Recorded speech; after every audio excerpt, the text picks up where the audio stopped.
el boolean, tipo de dato boolean. Es un tipo de dato lógico que nos permite almacenar un valor que puede ser falso o verdadero. ¿Sí? O verdadero o falso. Podemos tener un atributo que diga es becado,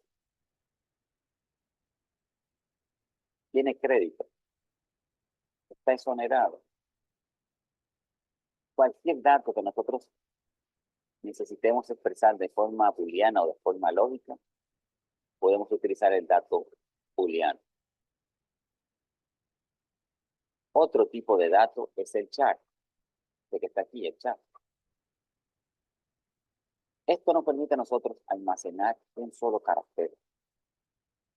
También nos permite almacenar el código ASCII, que representa un símbolo.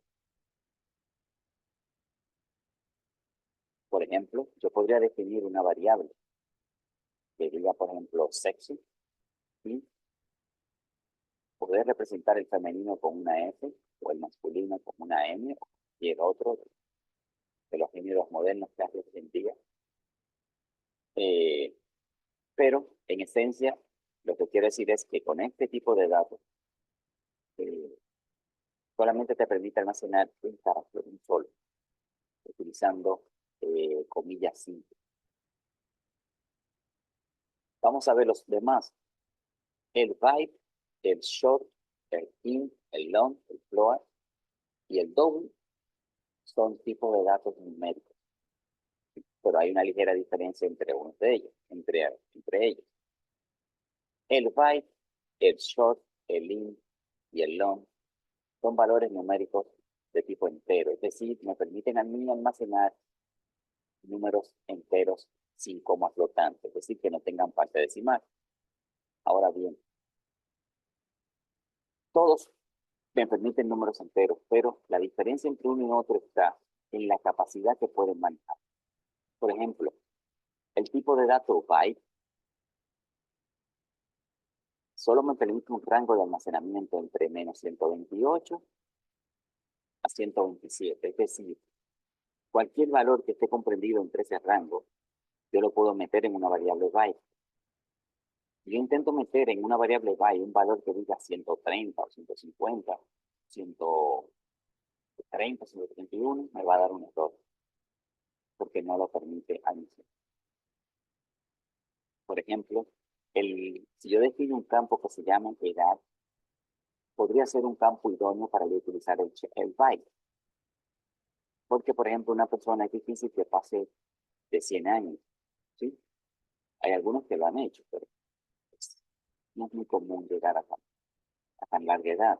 Entonces, por un asunto de manejo de memoria, yo puedo definir un tipo de dato, una variable byte, que sea, por ejemplo, que se llame byte, edad, y ahí yo puedo almacenar la edad de la persona. Y sería un buen uso de este tipo de datos porque tiene un rango mínimo. O sea, yo no necesito, digamos, definir la edad como tipo short. Por ejemplo, el tipo short tiene un rango de almacenamiento entre 32.768 a 32.767. Fíjense que ahora en el short, ese es el rango que yo tengo para almacenar valores. Y es grande.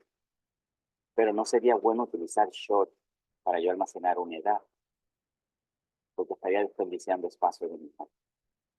También tenemos el int, que nos permite almacenar un número entero, al igual que el short y el byte, solo que esta variable, este tipo de datos, tiene un rango de almacenamiento enorme. Fíjense el rango que tiene para almacenar valores.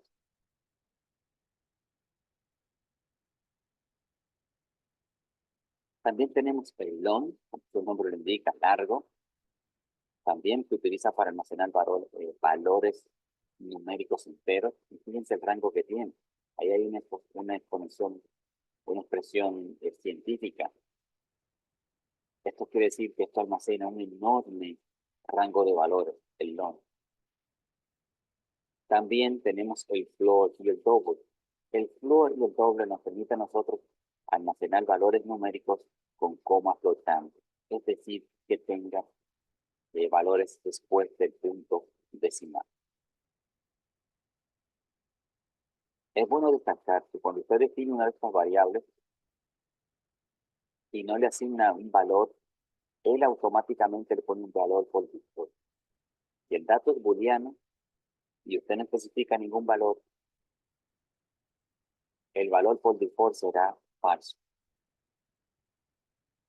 A los numéricos, si no le especifica ningún valor, será 0. Al char, si no le especifica ningún valor, será nulo. ¿Sí? Un valor nulo lo que significa es que la variable no ha sido instanciada. ¿Sí? Digamos que está virgen, por decirlo de alguna forma. Pero inmediatamente usted le pone un valor, deja de estar nulo, deja de ser virgen y ya tiene probado. Los valores numéricos, si usted no especifica ningún valor, automáticamente van a tener un valor de 0. Esos son los tipos de datos primitivos en Java. El otro tipo de datos que no es primitivo es el tipo clase. Ya veremos dónde aplicamos esto.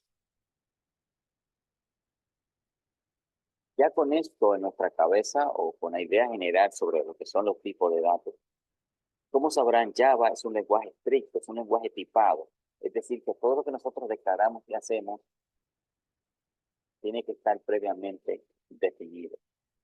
Y si yo defino una variable que se llama edad, debo de utilizarla exactamente como la declaré. Si intento accederla de otra forma, por ejemplo, con una letra mayúscula, va a dar un error. Tenemos que usarla exactamente como nosotros la definimos. Entonces, dicho todo esto, vamos a crear ahora, vamos a crear una variable aquí, por ejemplo, dentro del método main. Digamos, por ejemplo, tipo de datos. Puedo decir byte, una variable byte. Primero se indica el tipo de dato que vamos a crear o a manejar, en este caso byte, y luego le ponemos el nombre, ponerle edad. En este caso, si yo no le asigno ningún valor, digamos con el signo de igual, que es para asignar valores, que decir edad es igual a 27, o edad es igual a 100, ¿sí? Pero si yo le pongo, por ejemplo, edad igual a 129, fíjense que ahí se sale del rango. Y cuando yo corro esto, me va a dar un error.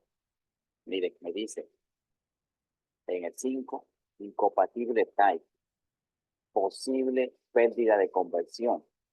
Esto es porque byte no soporta más de 128 datos o valor. Me estoy saliendo del rango que tiene limitado esto. Ahora, si yo le pongo 128, vamos a ver lo que hace.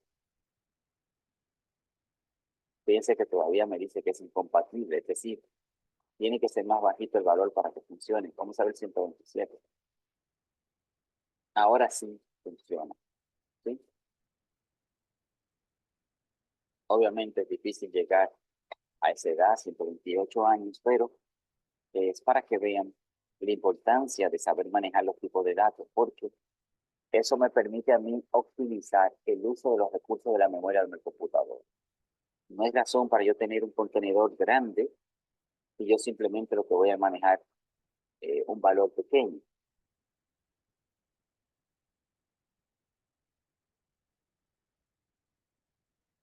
Digamos que yo quiero definir otra variable de tipo string. Ahora sí voy a utilizar un tipo de datos que no es primitivo. String se utiliza para definir una variable que va a contener un dato alfanumérico, es decir, una combinación de números y letras. Por ejemplo, su matrícula de la universidad es una combinación de números y letras. Para yo pasarle un valor necesito colocarlo esto entre comillas doble. Y ahí yo puedo especificar la matrícula, ¿sí? Si, por ejemplo, 19-MIST-1-100, por ejemplo, ahí hay una matrícula. Fíjense que hay una combinación de números y letras y símbolos, y así yo le paso un string a una variable, ¿sí? Ojo, cuando usted declara valores alfanuméricos, no se recomienda hacer valores, no se recomienda, perdón, hacer operaciones matemáticas con ellos, porque darían unos resultados un poco extraños. ¿Sí? Las variables que se declaran dentro de un método se les llama variable. ¿Sí? Ahora bien, las variables que se declaran dentro de la clase y fuera de cualquier método se les llama atributos o miembros de la clase. Es decir, que si yo aquí dentro de la clase name yo declaro una variable que se llame, por ejemplo, digamos, puede ser nombre, por ejemplo, string nombre. Esta variable es un campo de la clase, es un atributo, ¿sí? Y este atributo puede ser accedido desde cualquier parte de la clase. Puede ser dentro de un método, de cualquier otro sitio yo la puedo acceder. También hay unas restricciones que aquí yo puedo colocar, explicar si el campo es público o privado. Normalmente los atributos de una clase son de tipo privado, ¿sí? Ya hablaremos luego cuando estemos tocando el tema de la encapsulación, ¿sí? Pero por regla general, por buena práctica, los atributos de una clase se colocan privados. Ya veremos qué hace esto, bien, pero por lo pronto vamos a mantenerlo simple, ¿sí? Entonces ya con estas variables declaradas, yo puedo, por ejemplo, eh, yo puedo combinar un letrero o la mundo, y yo puedo decir aquí, concatenar ese letrero, el signo de más, yo puedo concatenar, decirle que me imprima la variable matrícula. Y esto lo que va a hacer es que me va a imprimir el letrero o la mundo y me va a imprimir el contenido que tenga la variable matrícula. Si yo corro esto, me dice en la línea 2, punto y coma expected. Vamos a ver que hay en la línea 2, hay un error de punto y coma. Efectivamente, fíjense que no coloqué el, el punto y coma en la variable. Al final el comando. Si yo corro esto ahora, sigue dando error, me dice aquí, ahora hay otro error. En la línea 5, punto y coma expected, me faltó poner el punto y coma donde declaré la variable matrícula y no le puse el punto y coma. ¿Sí? Esta virgulina ahí indica dónde debe de estar el punto y coma que me está marcando. Yo busco la línea 5, me voy a mi fin del código y pongo el punto y coma. Le voy a correr y ahora sí, fíjense que me imprime el letrero y luego me imprime el valor contenido en la barra. ¿Sí?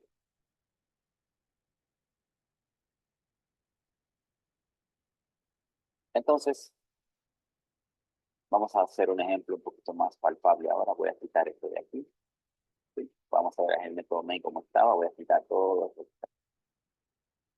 Correcto. Entonces, vamos a crear otra clase. ¿Sí? Yo le voy a dar aquí a este botoncito que está aquí. Voy a dar aquí más. Voy a decir un nuevo archivo Java. ¿Sí? Le doy clic. Él me crea el archivo. Yo lo voy a renombrar. A esta clase le voy a poner estudiante. Fíjense que el nombre de la clase lo comienzo siempre con mayúscula y está siempre en singular. Eso es parte de las buenas prácticas de codificación de Java. ¿Sí? Le doy OK. Habíamos dicho que el nombre del archivo debe de coincidir con la declaración de la clase dentro del cuerpo. ¿Sí? Vale, pues, aquí. Y aquí entonces yo tengo que darle el nombre correspondiente a la publicación. Yo le voy a poner aquí el mismo nombre que tiene en la clase. Le voy a poner estudiante. Bien, entonces tenemos definida el cuerpo de nuestra clase. Entonces, ahora nosotros vamos a declarar los atributos,